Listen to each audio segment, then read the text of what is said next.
জনসাধারণের অভিযোগ যে বেলডাঙার কোনো ওয়ার্ডে, বিশেষ করে বিজেপি শাসিত যে সমস্ত ওয়ার্ডগুলো আছে সেখানে ঠিকঠাক ড্রেন পরিষ্কার হচ্ছে না।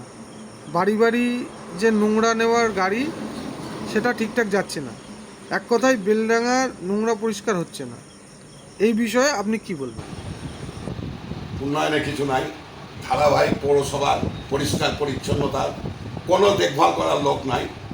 ড্রেনের জল পাস হয় না, ড্রেন প্রায় বন্ধ হয়ে গিয়েছে। রাস্তাঘাট তুলনামূলক খুবই খারাপ। যেভাবে উন্নয়ন, ছোট বেলডাঙ্গা টাউন যেভাবে উন্নয়নের ধারা এতদিন ছিল সেই ধারা স্তব্ধ হয়ে গিয়েছে। আর কি বলবো এই পৌরসভা সম্বন্ধে? যত তাড়াতাড়ি এই পৌরসভা শেষ হয়, জনগণ যদি এই পৌরসভার হাত থেকে মুক্তি পায়, পাবলিকের পক্ষ থেকে আমরা কামনা করব মানুষ নবজীবন পাবে নিজের হাত থেকে।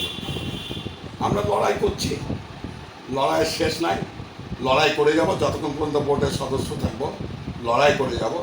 সে লড়াই যদি তারা অন্যায়ভাবে অবরোধ প্রতিরোধ করতে চায়, আমরা আইনগতভাবে তার মোকাবেলা করব।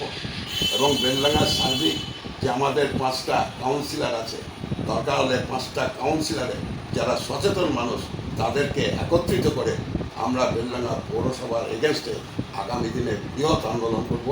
যদি পৌরসভার সমবন্টন, সমমর্যাদা 14টা ওয়ার্ডের নাগরিক সমভাবে না পায়, আমরা আগামী দিনে বৃহত্তম আন্দোলন করব।